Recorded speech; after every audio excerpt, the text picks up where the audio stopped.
Saya punya pikiran kalau bisa begitu, wah kuat sekali nanti asosiasinya tuyul itu. Asosiasi ya. Nah iya Pak. Tuyul bisa punya asosiasi karena apa? Setiap daerah itu punya cerita tentang tuyul yang berbeda-beda. Ya. Setiap negara juga punya cerita masalah tuyul juga berbeda-beda. Nah kalau itu bisa menjadi persatuan tuyul seluruh dunia, apa tidak menghebohkan?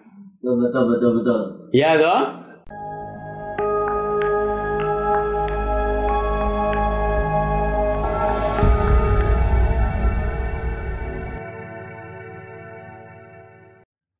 Kembali bersama Om Sajen, cerita tuyul sakjane biyen ngopo.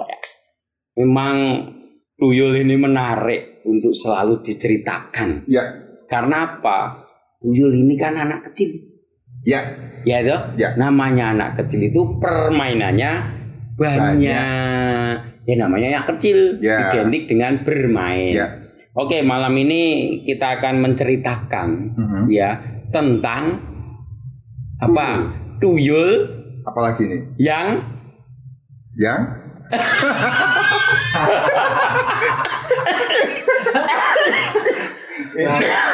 karena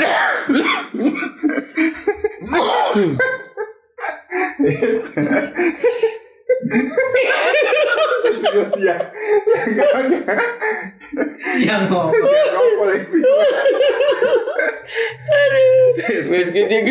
Ini karena efek anak kecil tadi ya sehingga membuat kita tertawa ya. Maksudnya kita tuh akan menceritakan komunitas pemilik tuyul atau yang mengadopsi tuyul ya. Salah satu memungsikan tuyul untuk menjadi kurir. Ceritanya begitu ya. Ini kita mulai saja ya. Suatu tempat ya peternakan tuyul itu ada di daerah selatan. Ya, ini apa namanya kabarnya itu yang disampaikan ke saya itu peternakan tuyul yang berada di daerah selatan ya. Mereka satu pawang. Ya, satu pawang tuyul kurang lebih itu ada sekitar 10 atau 15 pengadopsi tuyul ya. Memang pawang ini khusus, dalam artian khusus begini. Kalau orang lain, pawang lain itu tidak pernah mempersatukan para pengadopsi tuyul. Nah ini sudah rodok moderat ini. Iya toh, para pengadopsi tuyul, adopsi tuyul itu dijadikan satu. Mempunyai punya kelompok WA ya. Itu tadi apa namanya pengadopsi tuyul ya.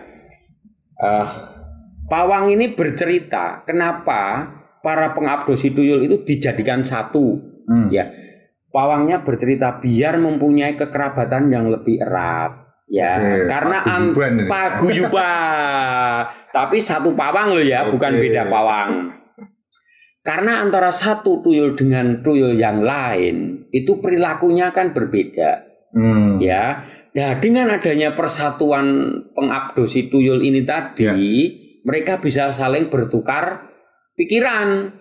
Ya toh, umpamanya tuyulmu masuk angin obatnya apa? Gitu ya toh.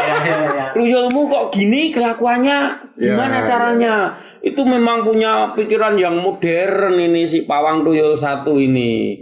Itulah pas pada saat pertemuan antara pemilik tuyul itu dengan sang pawang ya, pawang ini menyampaikan gagasan. Itu loh. Nah, sekarang ini tuyul dinaikkan apa namanya status tidak hanya untuk mencari uang. Ya, tetapi juga bisa difungsikan sebagai kurir. Itu karena apa? Kadang sang pawang itu membutuhkan sesuatu kepada si A, pemilik tuyulnya, atau si A membutuhkan sesuatu kepada si B. Ya, sama-sama pemilik tuyul, ya. Tetapi yang disampaikan itu hanya seputar tuyul. Bukan menjadi kurir terus suruh ngantarkan buku atau majalah. Iya, jangan suruh ngantarkan masakan istrinya, tolong kirimkan ke sana, ya toh? Atau beli barang, tolong itu enggak. khusus hanya kebutuhan tuyul itu. Oh. Itu loh. Nah itu pinter dia karena salah satunya juga untuk mempererat ya. Kalau hubungannya itu saling erat ya, akhirnya kan ini disonggo. Ya, disonggo itu ditanggung bersama. Itu loh. Kalau ada kesulitan di sana, apakah mungkin di sana baru sepi order si tuyul ini, ya toh, dia bisa dipindah. Gonaku banyak, tuyulnya pindah. Operasionalnya. Itu fungsinya untuk kurir seperti itu. Nah, sekarang yang dikurirkan itu apa saja? Termasuk pinjam meminjam. Pinjam meminjam antar juragan tuyul. Oh. Gitu loh, ada kalanya tuyul itu mengalami paceklik juga. Gitu loh, umpamanya si juragan A berada di area selatan. Selatan itu baru paceklik. Panennya pada gagal semua. Ya, kekeringan melanda atau ada wabah tikus pada segala macam, otomatis kan peredaran uangnya juga kecil, kan itu paceklik, nanti dia laporan, ya kalau begitu ya sudah tuyulnya yang di sini, yang di juragan yang lain itu tadi bisa disuit ke juragan B, itu maksudnya kurir itu seperti itu, gitu loh, jadi memang kebutuhannya si tuyul. Kemudian ada umpamanya juragan B ya toh untuk memberikan syarat si tuyul makan ini tadi karena paceklik kan kurang. Ya itu pinjem sama juragan A. Gitu loh. Ya mereka saling bicara antar juragan. Nah, akhirnya nanti si tuyul ini yang diutus ya untuk kurir. Itu dan itu berlaku kepada 15 orang yang mengadopsi tuyul tadi yang dalam satu posisi satu pawang. Saya kira kurir barang ya. Salah satu ceritanya begitu. Itu salah satu yang kurir ya. Nah, setelah kurir tadi pinjam meminjam antara itu tadi ya pemilik antara pemilik tuyul itu kan bisa kalau dilihat sekarang ini kan sama-sama pemilik bank. Ya itu, sama-sama pemilik bank kan saling pinjam-pinjaman kadang sekarang ini. Ya, bank A, bank B, bank C, ya itu saling pinjam-pinjaman. Sama, perilakunya sama. Ya, hanya kalau bank ini yang berjalan adalah apa data. Ya itu, data. Lah nek yang tuyul ini pemilik itu memang fisik yang berjalan. Uangnya dipindahkan. Itu uangnya dipindahkan besok ganti ya itu ceritanya begitu dan itu pun juga sesuai dengan perilaku orang-orang sekarang ya ingat kalau sales mobil kadang ya saling pinjam-pinjaman untuk tutup apa poin pinjam-pinjaman SPK itu.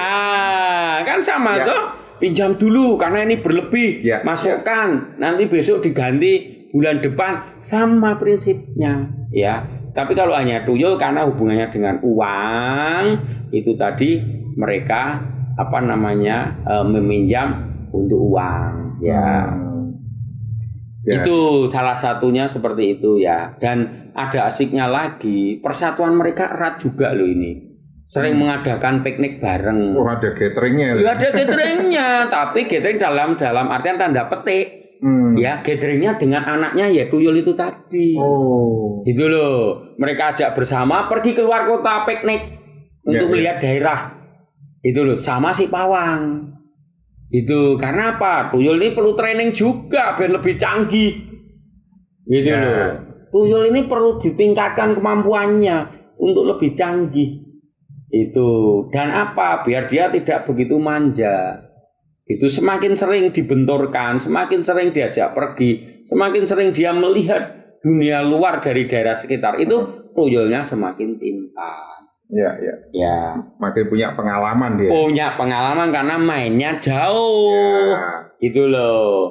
Tapi harus betul-betul diingat apapun ceritanya, ini tidak boleh. Jangan ditiru ya. Jangan ditiru ya. Kita hanya memberikan gambaran seperti ini biar konco-konco sajen itu ya tahu resiko ya dan segala halnya sehingga apa tidak kepengen untuk mengadopsi tuyul. Biarlah pengabdosi tuyul itu biarlah mereka, itu sudah cerita masa lalu. Kalau sekarang ini ya bekerja dengan giat, ya atau dikurangi cara malasnya, dikurangi mengeluhnya, disehatkan badan dan pikiran untuk apa? Lebih produktif. Betul. Ya, ceritanya begitu untuk tuyul yang kurir. Oke, contoh saja ada pertanyaan. Ini cerita tuyulnya masih lama lagi nggak nih Om? Masih banyak materinya. Ini udah merinding terus nih Om dari tadi. Cuman kan sekarang kita cerita tuyulnya per sesi. Supaya tidak seterusnya tuyul terus itu. Oh, siap Om. Jadi kita per tema per sesi ya, sekarang temanya tuyul kurir. Dan ternyata tadi saya kira dia kurir itu seperti bawa barang, JNE dan segala macam. Beda. Dan ini lebih sifatnya eksklusif karena kurirnya itu hanya berlaku di satu perguruan. Ya. Pada suatu ketika salah satu pemilik tuyul itu bertanya kepada pawangnya, gitu, boleh ndak ini kalau keluar lintasan, karena apa? Saudaranya itu juga pelihara tuyul. Gitu, tapi dari pawang lain, ya. Nah, pawangnya mengatakan tidak boleh, kecuali kalau saya pawangnya maksudnya, pawang itu bertemu sama pawang yang saudaranya itu. Jadi iya, antar pawang nanti baru dicocokkan, gitu loh. Saya punya pikiran kalau bisa begitu, wah kuat sekali nanti asosiasinya tuyul itu. Asosiasi ya. Tuyul bisa punya asosiasi karena apa? Setiap daerah itu punya cerita tentang tuyul yang berbeda-beda. Setiap negara juga punya cerita masalah tuyul juga berbeda-beda. Nah, kalau itu bisa menjadi persatuan tuyul seluruh dunia, apa tidak menghebohkan?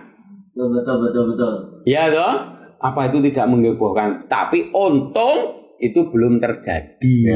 Karena masing-masing pawang itu memang susah. Masing-masing pawang punya idealisme tersendiri. Untuk apa? Ngopeni anak buahnya si tuyul. Ada pawang A yang selalu mengajak anak-anaknya itu ke pasar untuk dipertontonkan, diajari, ya toh. Ada pawang lainnya yang tidak pernah mengajak kemana-mana si tuyul. Ya, hanya tuyul itu ya diternak saja. Ada orang butuh, mana uangnya dikasih suruh pergi. Ada seperti itu, ya. Nah, dia lupa bahwa tuyul ini basicnya adalah sifatnya adalah anak-anak yang suka bermain, ya, senang terhadap keramaian. Tuyul ini senang terhadap keramaian, gitu loh. Makanya dengan adanya persatuan pemilik tuyul menurut pawang tadi, ya, tuyulnya itu berbahagia. Lebih berbahagia tuyul yang 15 orang ini tadi. Ya, lihatnya dari bahagianya apa? Dia produktif. Ya, tuyulnya produktif dan tuyulnya banyak senyum. Karena bahagia gitu loh. Tuyulnya banyak senyum dan akhirnya bergerombol juga. Kalau baru action mereka bergerombol. Itu gitu, walaupun jaraknya jauh ya. Tapi bagi dia barang-barang seperti itu, seperti tuyul itu, jarak ini tidak menjadi masalah karena dia bisa terbebas dari jarak. Itu beda dengan kita. Nek dia memang sudah terbebas dengan jarak, dia bisa menempuh jarak sekian itu dalam tempo yang sekian. Nek kita ya alam material, alam tampak begini, ya susah, jarak ya harus ditempuh dengan alat transportasi. Itu tidak bisa seperti alam gaib yang tuyul lakukan. Konco Sajen? Ya, apapun itu jangan ditiru. Jangan ditiru sudah. Ini cukup bercerita saja, ya. Karena cerita tuyul ini selalu menyertai kehidupan masyarakat, ya. Kehidupan masyarakat, bahkan menjadi gosip ya juga, ya. Orang yang sudah bekerja dengan baik, mempunyai kemampuan baik, berdagangnya sukses, ya, terus dipojokkan melihara tuyul. Padahal tidak ada yang berpungsuan dengan tetangga, iri, sirik, ya. Dikabarkan, oh si A itu melihara tuyul karena cepat sekali berubahnya. Dia ndak tahu kalau si A ini tidur malam dijadikan untuk bekerja, siang dijadikan bekerja, dia bekerja 24 jam.